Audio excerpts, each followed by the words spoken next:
Practical घेणार. Straw कशी काढायची, स्ट्रॉला कसं वितळायचं, कांडी कशी वितळायची आणि त्याचसोबत गनमध्ये ती कांडी कशी लोड करायची, ही 3 प्रॅक्टिकल्स आपण एकत्रित घेणार आहे. ठीक आहे.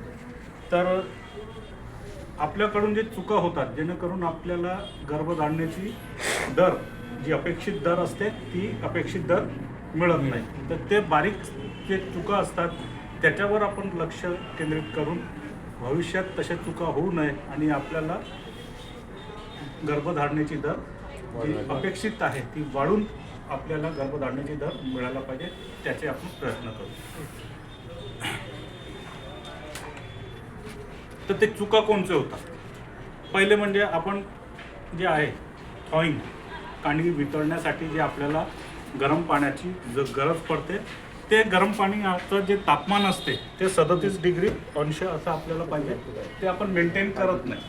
थर्मोमीटरचा वापर करत नाही, बोटा हातात टाकून त्याच्यात आपण फक्त ते आहे की नाही आहे कोमट पाणी तितकंच बघतो. पण कदाचित ते 1-2 डिग्रीनं जर तापमान कमी जास्त झालं तर जे शुक्राणू आहे ते हीट शॉकने किंवा कोल्ड शॉकने दोन्ही प्रकारचं त्यांना ते सहन होणार नाही आणि ते मरून जातील. आणि मेलेल्या शुक्राणूंनी जर आपण कृत्रिमरेतन केलं तर आपल्याला जी अपेक्षित धारणेची जी दर असते ती आपली कमी होते.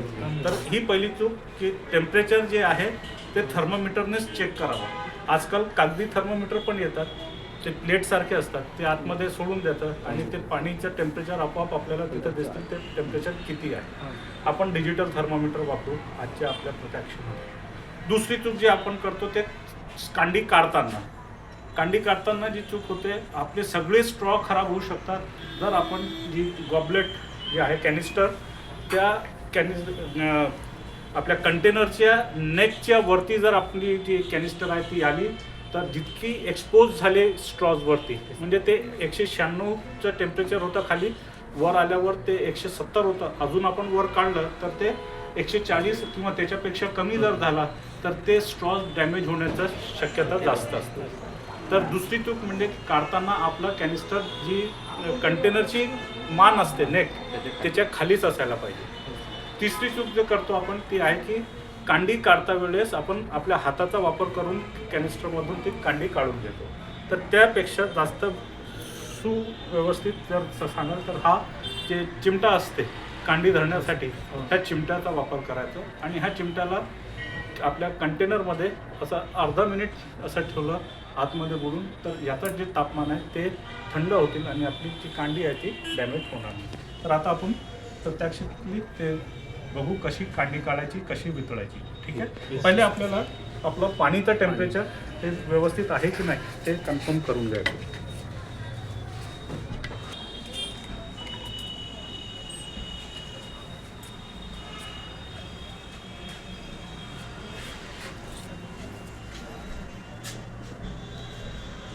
थोडं थंड पाणी टाकायचं.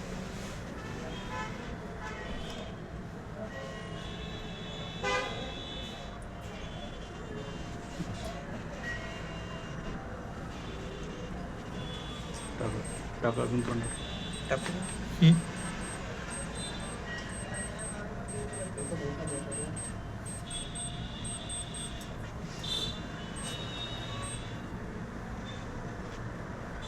टाकू बस.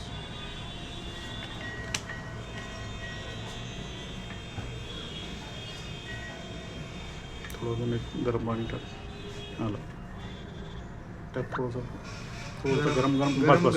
ठीक आहे. बस. हे 97 डिग्री आपला टेम्परेचर आहे. 97 फॅरनहाईट. ठीक आहे. फॅरनहाईटमध्ये आहे. 98 म्हणजे आपलं 37 डिग्री बॉडी टेम्परेचर. ठीक आहे. आता ही बीप वाजली म्हणजे आपलं टेम्परेचर व्यवस्थित आहे.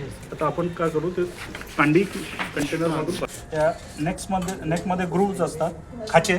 या खाचेमध्ये ते कॅनिस्टर अटकवण्याची फिट करण्यासाठी ते खाचे दिलेले असतात.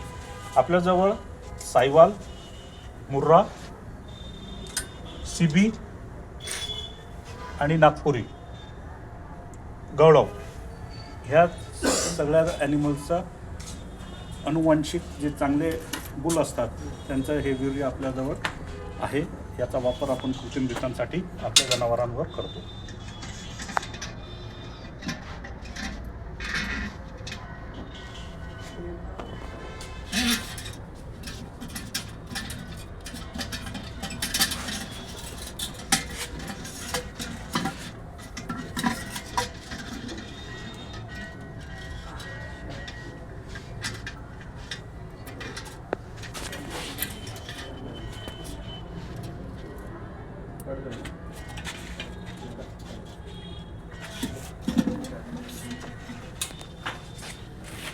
काही क्षण आपण हवेत ठेवायचा, कारण डायरेक्ट कांडी काढून गरम पाण्यात टाकल्यामुळं ते बस्ट होऊ शकते. ही कांडी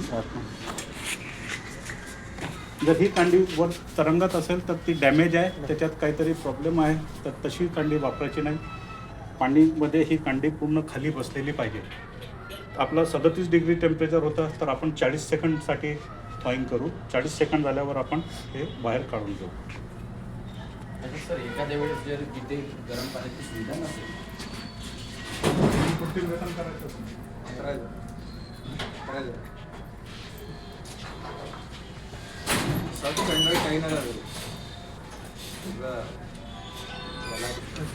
एका टोकवर असा कापशी बोळाचा टोक असते आणि दुसरं जे आहे ते फॅक्टरी सील असते. इथं सॉनिक साऊंडच्या माध्यमातून ही सीलिंग केली जाते. कांडी पाण्यातून काढल्यानंतर वाईप करणं, पुसणं हे खूप गरजेचं आहे, कारण पाण्याचा थेंब जर तिथं आपला शुक्राणूसोबत मिक्स झाला तर आपला जे सीमन आपण टाकू राहिलो त्याचा pH बदलून जाते आणि ते शुक्राणू तिथले मरून जातात आणि आपल्याला ती अपेक्षित जी गर्भधारणा असते ती भेटत नाही. स्ट्रॉ कशी कट करायची?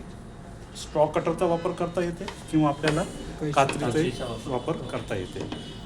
स्ट्रॉ कटरचं हे मागचा जे भाग असते त्याचा एक बारीक छिद्र आहे, त्या छिद्रात आपल्याला इन्सर्ट करायची कांडी. एकदा आतमध्ये गेली, क्लिक साऊंड झाला की ती कट होऊन जाते.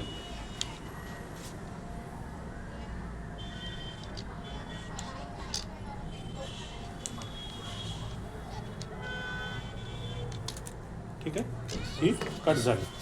इवन सरफेस कट होते. स्ट्रॉ कटरचा वापर केला तर, कात्रीचा वापर केला तर दोन्ही जे टोक असतात ते चिपकण्याची शक्यता असते. आता गन कशी लोड करायची आपल्याला?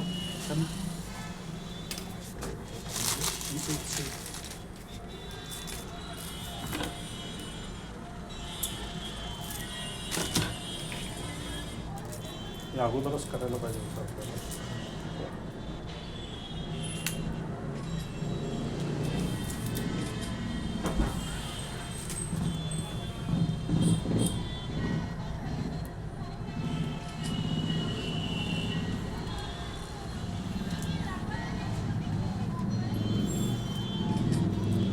ही लॉकिंग सिस्टमची गन आहे. स्प्रिंग असल्यामुळे हे लॉक होऊन जाते. दोन प्रकारची गन असतात. एक बिना लॉकिंगवाली असते, पण हा तिथला समोरचा भाग असते थोडासा मोठा असते, चढ असते. तर ही जी शीट असते त्याच्यावर एकदा चढली की प्लॅस्टिकचं लॉक येते, ते लॉक वर केलं की फिक्स होऊन जाते.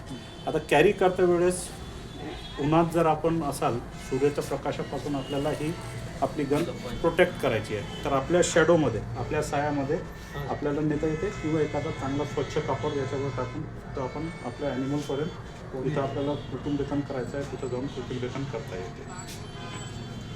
महत्त्वाचं, जेव्हा आपण कुटुंबलेखन ॲनिमलमध्ये करू राहिलो त्यावेळेस जी गन टाकण्याची जी पद्धत आहे ती पहिले अशी 40 डिग्रीच्या अँगलने वरती जाते. एकदा वर गेलं, हात आपला जे आहे रेक्टममध्ये आहे, जिथं आपण सर्विक्स ग्रीवा, या ग्रीवाला आपण आपल्या हाताने धरलेलं आहे. एकदा हे 40 डिग्रीच्या अँगलमध्ये वरती गेली की मग आपल्याला ही गन सरळ करायची स्ट्रेट, जेणेकरून आपल्या हातात जी ग्रीवा आहे त्या ग्रीवाला जे कळं आहे त्या कळामध्ये आपल्याला ही गन पास करायची. मिड सर्विक्स, अर्ध्या सर्विक्सपर्यंत जेव्हा आपली गन पास झाली त्यावेळेस आपण हा सीमन जे आहे तिथं डिपॉझिट करता येते. दोन्ही बाजू असतात, डावी बाजू किंवा उजवी बाजू. आपल्याला हे माहीत नाही आहे कोणत्या बीजाणूवर, डाव्या बाजूच्या बीजाणूवर किंवा उजव्या बाजूच्या बीजाणूवर फॉलिकल आहे आणि ते ओव्हुलेट होणार. तर त्यासाठी सर्वात उत्तम साईट जी आहे वीर्य आपल्याला डिपॉझिट करायची ती आहे मिड सर्विक्स.